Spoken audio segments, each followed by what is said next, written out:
Today I'm going to show you how to stick this on this so that your Sony a7 III, or pretty much any other hybrid camera, will let you shoot all day without worrying about batteries. Let's get undone.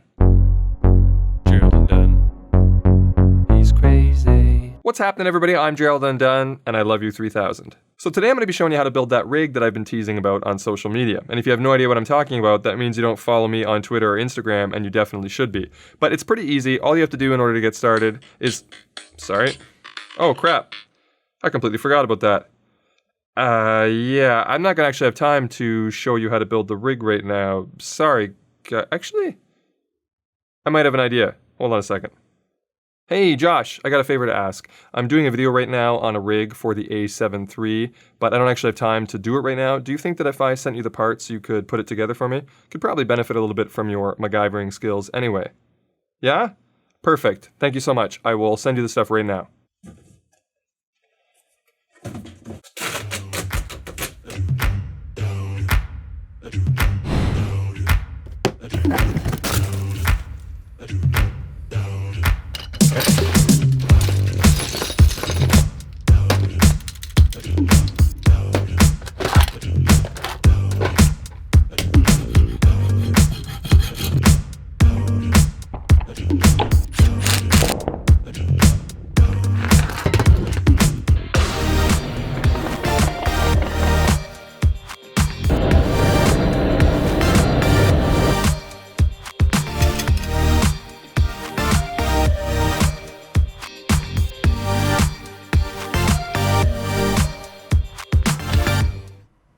Wow.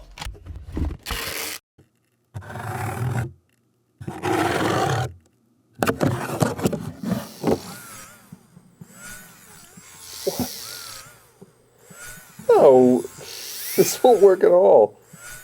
Alright, I'm gonna see what I can do to salvage this because there's really no way I can see to use it as it is now. I don't really know what Josh expected us to do with that. Like, are you supposed to get inside of it? I don't know. Anyway, give me a minute.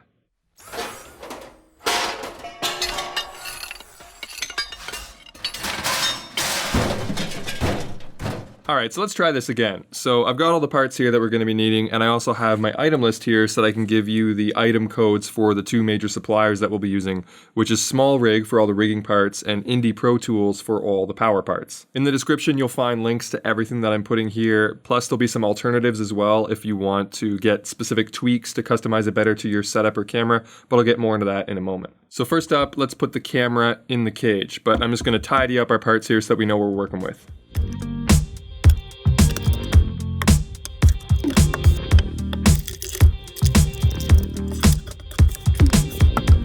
Okay, so this is the Small Rig 2103 kit, and it comes with three different components. You've got the cage, which is the 2087 cage, and then you've got this double ball head unit, which is the 1135, and then you have the NATO rail attachment, the safety rail, which is 1409, and then the handle on top is the NATO handle 1955. With Small Rig, it's easy. You can just type in the code numbers and the product will show up. That's the same for Indie Pro Tools as well. That's what I'm telling you. Now, this friction arm does not come with this kit. I got this one separately, and this is 2065 on Small Rig. And I got that because this one I think they've advertised to be using for the monitor, this double ball head, but I thought that it was a little bit weak, so I'm actually going to use it for secondary accessories, and I'm going to use the friction arm for the monitor. So, you know, your mileage may vary, but I think that that's probably a better solution, and it allows us to free up for a little bit more customization as well. So the installation of the cage is super easy. There's just a screw on the bottom. So we're just going to slide the camera in and then attach the screw to the 1/4-20 socket on the bottom of your camera. Now don't go crazy tight with it just yet. One of the criticisms that I saw in the reviews commonly was that they found that no matter how tight you put the camera in, that you could still turn it within the cage. And that is true, but I found a solution to this that I don't think many people realize. There's a little screw that came with the kit. Here, let me show you. And I spent nearly 10 minutes trying to figure out exactly what this screw was for, and I'd pretty much given up on it. There's also a little Allen key that comes with it. And then I saw this tiny little hole in the side of the cage here that lines up with the strap eyelet. And you can take that little screw, and with an Allen key, if you put it in there, it stops the camera from twisting in place. Now, the handle and the NATO rail, you can pretty much affix it anywhere. There's just a loosener here that you can take the handle off, and then just two screws that you could obviously mount anywhere you wanted. I went for a more conventional top handle approach, And I also like because you can adjust the handle a little bit with the screws on the side here. You loosen those off and then you can slide the handle forward and backwards. I like it where there's a little bit of a front handle so I can get my finger just a little bit, on the front there. I think that that's a bit of a better grip, but you can adjust it and set it wherever you want. You can even use it as a side handle if you want by screwing it into the side of the cage. Lastly, on the side of the cage here, I have the HDMI cable holder from SmallRig, code 1679. And this is good because the HDMI port is micro HDMI on the Sony and it's notoriously weak. So you just put the HDMI cable in here and then you can tighten it down with the clamp like this. Works really well. It's a little bit expensive for what it is. I mean, considering just a small little piece that gets attached to 2 screws, but in one way it's invaluable if it stops your HDMI port from breaking. So we're gonna set the cage aside now and we're gonna move on to the rods part because we're gonna need to use rods in order to support the big battery that we want to attach. And I've already assembled this a little bit. So there's a few components here. This top piece is the rod base plate from SmallRig and it is $17.75. Now I did include an alternate version in the description that is a little bit bigger and it has a quick release plate because it might be handy to be able to detach the whole cage quickly from this base if you didn't want to run it like that anymore. This one works perfectly fine, just requires you to screw it in versus having quick release. The quick release version is a bit more expensive. And then we've attached SmallRig rods here. These are the 9-inch 15mm rods, which are code 1690, and they're carbon fiber and they're really nice. Now, we're gonna wanna deploy them more towards the back because that's where we're gonna put the battery here. And this is the first piece from Indie Pro Tools. This is just their plain Jane V-mount battery plate. It has a D-tap connector on the side, but nothing else. Some of the alternates you can get of this actually have cables coming out of them that go to a Sony L NPF battery or a dummy battery specific to your camera. So if you want to go that route, you can. The advantage of this one is that it's a little bit more versatile. You can use it on any system. That's also one of the reasons why I like Indie Pro Tools so much, is that it's pretty much whatever configuration of power you could probably come up with. You're like, oh, I need a DC port that connects to this one so I can alternate between my Blackmagic and sometimes with my red. Anyway, whatever you need, they've probably got it. All right, so now we're going to go ahead and screw this whole rod system onto the bottom of the A7 III cage. And I've got 2 screws here. I've got the 1/4 20 and the 3/8, and we're going to use both just to give it double security. Now, I mentioned the reason why I left this together was because of the little tweaks that I did. Well, here you're going to be able to see an example. If you still want to have access to the battery door, which I recommend for something we talk about later, you're going to want to maybe pop this open during this stage, and you see the clamps and where the rod positions are. You want to make sure that nothing is interfering too badly with that. And also you're going to want to set this for later on for balancing on a tripod, but we'll get into that section as well. So right now the battery door can open and there's no issues, so I'm going to tighten it down in this position. Another pointer that I recommend is to have the connections on the V-mount plate facing downward. That way you can just slide the batteries in from the bottom like that, and you don't have to worry about, getting your camera getting in the way. And you can also adjust the height and the angle of this thing, like you can tilt it up or down or put it wherever you want. But I found laying it down like this, facing backward, give it a bit more balance for a handheld and also one on the tripod when the battery was attached, because it gets pretty front heavy once you start attaching all your accessories. So having the battery in the back like this will give it a little bit better of a balance point. The battery that I'm using is also from Indie Pro Tools, and it's part of their Micro series, which are much more compact than regular V-mount batteries. Plus they come with some other advantages like having a USB port in addition to a D-tap port on the side, but they are a little bit more pricey than their regular sized counterparts. I'll include both in the description. I do recommend the compact ones, and the USB port can be doubly handy when dealing with a camera like the Sony that can be actively powered over USB as well. And speaking of USB, you're going to have to decide when it comes to a camera like the Sony if you want to use a dummy battery or if you want to use USB and keep your battery inside the Sony. When it comes to something like the GH5, you have to use a dummy battery because you can't power it over USB, but several cameras these days do offer active powering, so you can definitely use it in that case, as long as 2 amps is enough, because that's all the USB port here, as well as one of the USB port adapters that we're going to talk about. It only provides 2 amps. So if you have a Fuji camera that usually requires power delivery, this might not work as well, and you're probably better off going with a dummy battery. Now, when it comes to dummy batteries, you have 2 options. Like we were talking about earlier, you can get a plate that has a dummy battery coming off of it for you that's already wired in, or you can get a dedicated one like this one that comes from D-tap. Now, it's going to be more expensive in the long run, obviously, to collect all the different D-tap battery adapters, but you will have more flexibility if you choose that route. But I definitely want to advise you that you get what you pay for when it comes to this. I've been using dummy batteries on the GH5 since I got it, basically to shoot all of my in-studio YouTube videos, and I've gone through a couple different ones. I've got one here, for example, that I got on Amazon. It was like less than $20, and you can see that it's all electrical taped up, and that's because the hole didn't even line up with the GH5, and this is specifically for the GH5, so I had to drill a new hole and rewire it and tape it. And this one, as well as another one that I've tried in the past, and one that I've had for my Canon previous to that, they generate a little bit of a hum sound sometimes when you record internally in the camera. That's obviously not wanted. But with the Indie Pro Tools ones, even though they are more expensive, they come with a few extra features. Like this one's got a coiled cable, and they have regulators on them that not only reduce that hum noise I was talking about, but they also regulate the juice flowing to the camera so it's not going to overheat and you're not going to overpower your camera and cause damage if you're doing a long time lapse or something like that. But if you want to hear a little bit of a comparison, here's an audio recording boosted to the same level using the regular cheap Amazon dummy battery that I've been using for a while. And now here it is again, boosted to the same level, but with the Indie Pro Tools one. So as you can hear, it's much quieter and much better. But anyway, back to the Sony. So for this build, I actually decided to go for this cable, also from Indie Pro Tools, which has a Sony L NPF style battery on this end, so we can use it to power an Atomos recorder. And then on this end, the one that plugs into the plate down here, has another DTAP port on this side and a USB port. So we basically get the best of both worlds. We get our USB port and our DTAP port, and it doesn't matter whether we're using one of the new batteries with a USB port or one of the old batteries without. And it's going to be easier to swap out batteries this way because we don't have any cables actually connected to the battery. At this point, you can configure the recorder however you like. I've had two options that I think are okay. I had one up here beside the handle. That way you can still hold the handle. And then I put the microphone on the right-hand side. Now, it was a little bit more front heavy, but it worked fine. The other option is that you can actually turn it upside down and mount it kind of, you know, sitting alongside the battery somewhere like here. And this one's good because you can still get at the battery and you can still access the camera from the side, but it makes the weight a little bit more centralized. But one con, obviously, is that you can't really see your LCD screen that well. You can access things, but you can't see it unless you kind of come in from the side here and peek at it.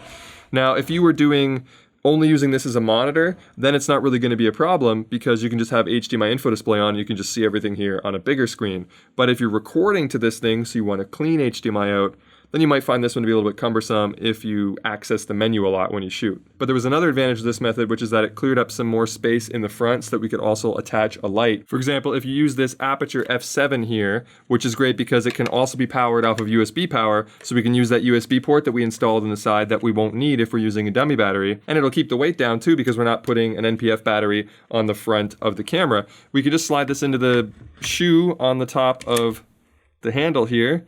And then you have a few different position options. You can have it vertical like this. You can adjust the ball head that comes with the light and have it sitting down on the side like that. And you also have the tilt. So it's pretty versatile that way. And then for a microphone, I've got an on-camera shotgun mic, for instance, works really well in this case. This is the Deity V-Mic D3 Pro, and I'm gonna attach that to this double ball head thing that they've got here. And then what I like about this is that you can choose your angle a little bit better. You can get it specific, pointing toward your subject, maybe, you know, cant it in a little bit, up and down, whatever. And you can also reach it a little bit further forward so that you get a little bit better sound. Plus, the Atomos recorder makes a little bit of noise, and the advantage here is that we're putting the recorder pretty off axis to the microphone, so you don't have to worry about it picking any of that sound up. But even if we put the recorder up over here, then we're still going to be on one of the most rejected angles for a shotgun mic. So it all works out well when it comes to sound, very quiet, and the fact that we can get the mic forward is great. Once you have everything attached and connected, I highly recommend that you do some cable management because this will be much easier than when you try to handhold the camera. You don't get all tangled up in cables. There's a couple little grooves like the ones on the bottom here that you can hide the regulators, but if you don't have these, which are the Velcro cable ties from Amazon, you definitely need to pick some of these up. They're like $10 and you get hundreds of them, and they're infinitely useful when it comes to stuff like this and just in general around the house. Anyway, one thing I like to do is sometimes I Velcro the cable to the handle. That way it's like really tight along there and it adds a little bit of extra grip if you want, it doesn't bother me. But you can also try Velcroing them along the sides of the cage. But whatever you prefer, just make sure that you strap all those cables down. That way when you go from handheld to the tripod and back and forth, you don't have to worry about getting tangled up in any of the wires. I'll finish tidying up all the cables now and then I'll show you the completed build.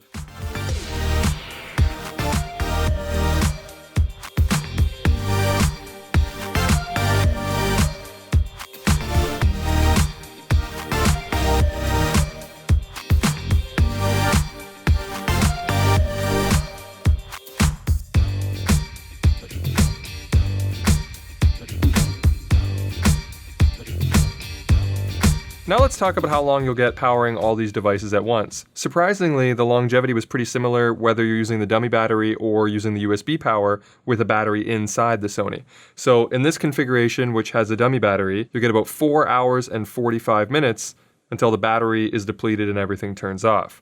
Alternatively, if you had a battery in the Sony and you connected via USB, you would get 5 hours until the battery depleted, which would turn the Atomos off, but the Sony would keep running because there was a battery inside of it.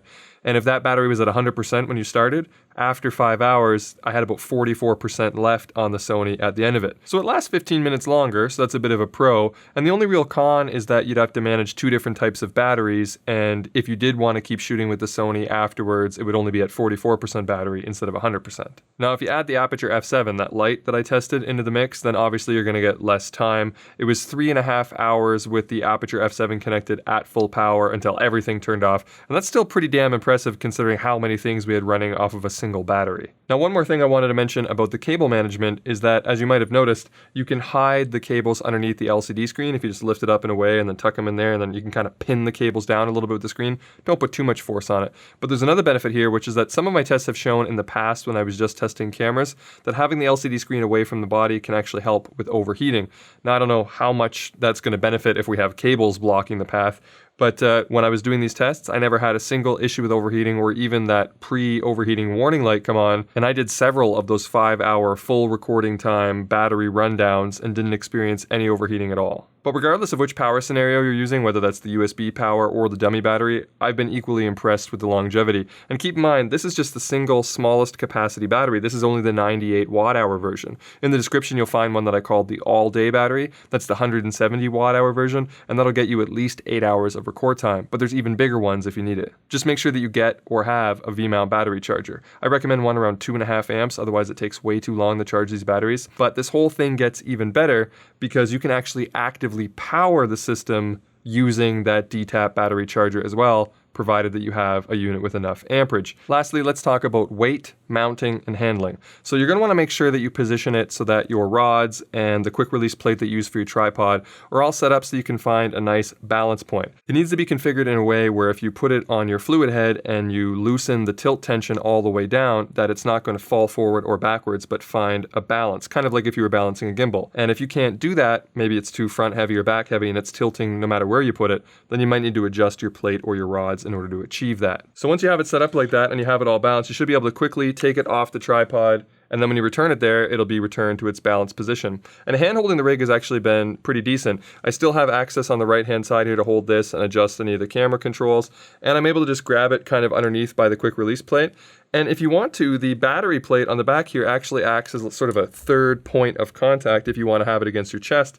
And I found that this gives actually really steady and stable shots with more of a natural handheld look instead of the gimbal. And I've been quite pleased with it. And you can also drop for low shots as well by holding onto the handle and then bring it low to the floor. And you might just have to adjust the angle of your monitor, make sure that's all set up. But you can get all the way down and shoot low like that and still keep some of that organic movement. And then when you're done, you can just return it to the tripod and it should lock back in and be nice and balanced. Now, if you're going to be carrying it handheld for a really long time, then you might consider getting a shoulder pad for it because it's not exactly light. It comes in at 4.1 kilos or 9 pounds, which I was pleasantly surprised by because I thought it was definitely going to be over 10 pounds. And I also find that with the ubiquitous 502 head that I have here from Manfrotto, that this is a really nice weight for panning and tilting on that one, because often with hybrid cameras, they're a bit too light, and I find the fluid head movements to be not as nice as they could be, but this weight is very, very good for pulling off the same movements with a head this size. Overall, I'm really happy with how it turned out, and I love that I can shoot for as long as I want with more stable shots and never worry about running out of power. But that's going to be it for me. I hope you found this video helpful or at least entertaining, and if you did, make sure you leave it the old thumbs up and consider subscribing if you haven't already. But if you did not find this video helpful or entertaining, feel free to hit the dislike button twice. Alright, I'm done.